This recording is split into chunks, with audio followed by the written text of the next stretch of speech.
give you the quickest rundown I can after that game that finished West Ham United 1, Southampton 1, and then we'll go into a little bit more detail, put a bit more meat on the bone.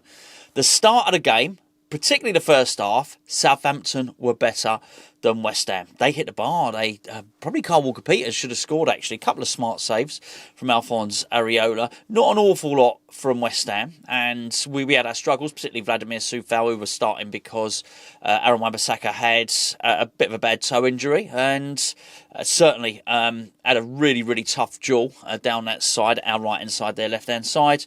We went in at the break. We came out and we scored very, very quickly afterwards. And then we had a period where we looked like completely and utterly dominant in that game. We actually scored from a Southampton corner. Now, it's finished 1-1. That's not a fluke from Southampton. I just want to say that now. They actually had more shots than us. They actually had more corners than us, actually. And probably West Ham were never more dangerous than when Southampton had a corner. They weren't really very good at defending the counter-attack from a corner. We actually scored from it.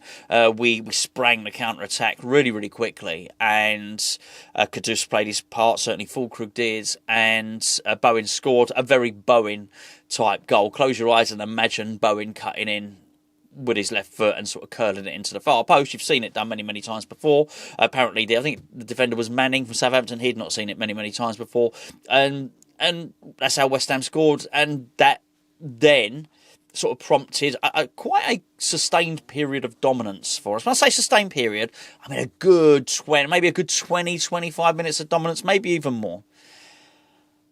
And then we made some substitutions, but we didn't just make substitutions, we didn't just switch like for like. We changed tactics and basically said to Southampton, come on then. Come on then. We went for Wildston Raider on them. You want some? Come on in. Well, I can't remember what he said now. What did he say? Do you want some? Well, that's pretty much it. If you want some, I'll give it you. That's what we said to him. You want some? I'll give it you. Come on, Southampton. What you got? Well, it seems they had quite a lot, actually. You could make a case that they probably should have won 2-1. Diblin had a really, really good chance at the end. And, oh, man, I'm going to have to... Look, I can't pronounce the midfielder's name.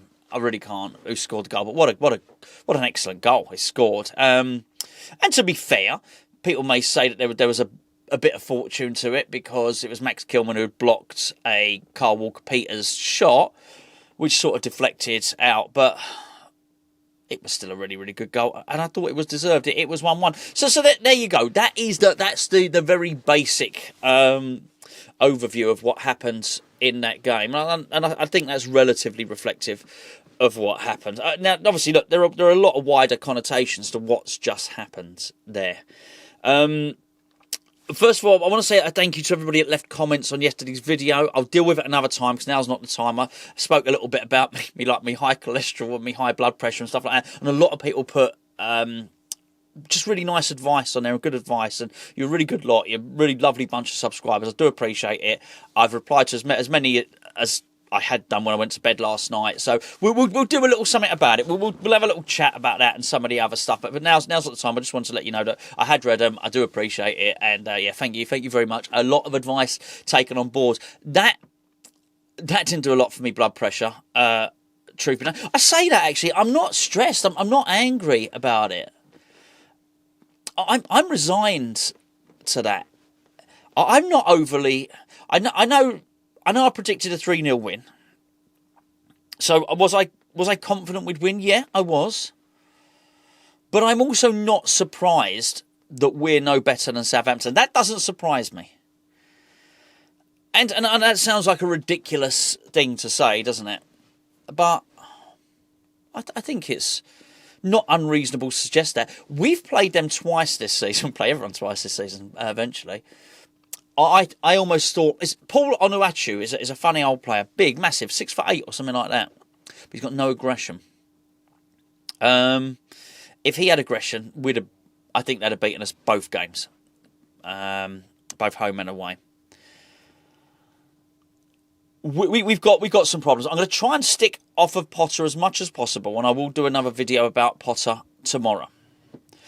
But I do forewarn you, because I did a video last Monday, I think it was Monday, about Graham Potter, and it did not go down well. So it didn't go down well. There was a lot of people very, very angry, and some people got a bit personal actually.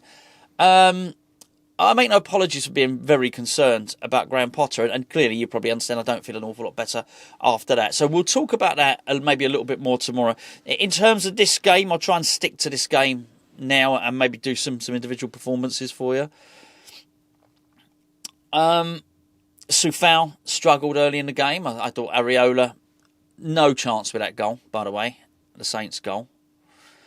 I thought once again, Lucas Paquetá was magnificent.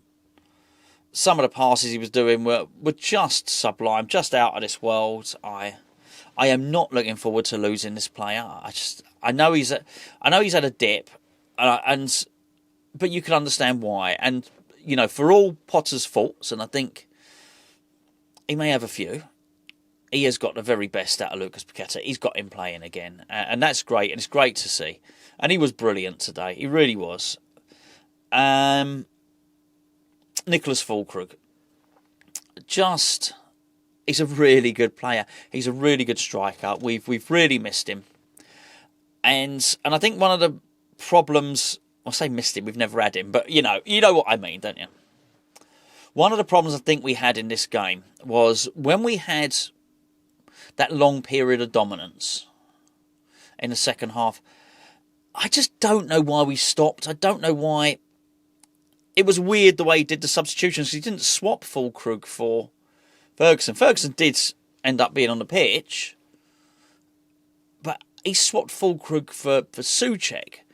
And because of that sub, everyone went out of their position. So Paquetá so not only have you lost Füllkrug, so I thought I had two best players in this game with Füllkrug and Paquetá. But not only did we lose those two, because Füllkrug went off the pitch, Paquetá got moved to a different position, but also the guy that played okay, Carlos Soler, and I think is a big part of Paquetá playing well at the moment, and well, a part of it. He was moved, so everything got moved around, and then we changed formation as well afterwards. So we ended up playing like with five at the back, and we very much invited them onto us. I think in their minds, Southampton had lost that game. Because when we were having our period of dominance, they just kept on hoofing it out the way. They weren't even trying to pass. They were just clearing the lines. Just hoofing it up the other end of the pitch when there was no one there. You know, just for Areola or Kilman or someone, just take the ball and then bang, we go and attack again. We had, honestly, they were honestly in the palm of our hands. And as I say, we could have kept the same shape, but just changed the personnel. We didn't do that. We started swapping everything around. And as I say, we went, come on in. I don't know. It was naive, and I say I'm not angry. I'm annoyed. Actually, just thinking about that is starting to annoy me. I think I better have another bowl of kale or something. That was utter stupidity. There you go. Utter stupidity. We'll go into it in a bit more detail tomorrow. But as I said, I do understand that people are a little bit protective of Potter, and I'm not looking to dig him out. I thought we'd win 3-0. I honestly, even at 1-0, I thought we were going to cruise this. I thought I'd be coming down here doing a video about how icy cool Jarrod Bowen's finishing is, about how much better we are with Nicholas Füllkrug, about Lucas Paquetá. I thought that's what I was going to be talking about, how well Emerson played, particularly. Well, he was substituted, but anyway, just how well I thought he played, and that's what I thought I was going to be doing. So I'm not looking to try and dig Graham Potter out, but anything else is just to ignore the statistics. It's 14 games now. He's won 3. Anyway, so yeah, I'll talk about it more tomorrow. But if you are easily upset about Graham Potter, I'd give that a swerve, because I'm not happy about it at all. I'm not happy about it, and I suspect most people are not happy about it. I'm not on my own. You know, the stadium were booing. We were not playing. Do you know what? That was frustrating. We haven't played much football on the front foot with Potter, and for that game, we started to play a little bit on the front foot after we scored the goal. We scored the goal 47 minutes, something like that.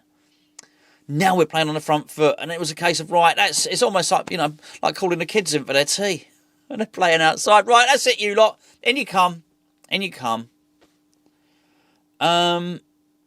And Southampton kept knocking on the door, seeing if we were coming out to play. We weren't, funny enough, but they managed to knock the door down anyway.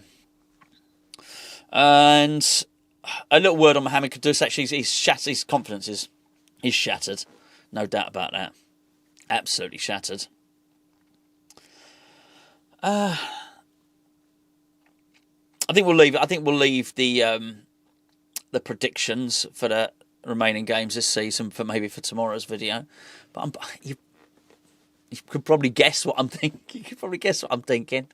But I don't wish to distress anyone anymore. Thanks for tuning in, and we'll catch up with you tomorrow. And that is a game, yeah, as I say, Southampton, well deserved. They had more shots than us, more corners than us. I think we had a little bit more possession, but it didn't really matter, did it? Where it counted, the game probably did deserve to be a draw. But I wouldn't have overly complained if we'd have lost, because I just felt we invited it on ourselves. I don't know what West Ham are doing. Sitting back, parking the bus so as we can win 1-0 against Southampton. It's not just tactically poor. What happened was just tactically poor. I think the intent is very bad. It's very, very... It's quite funny, actually, because Potter spoke about ambition. There was nothing ambitious about those tactics, about deciding to do that. And if he didn't decide to do that, then he's just completely naive, because then it means he didn't know that his switch of tactics was going to make us sit back and actually kill our attacking momentum.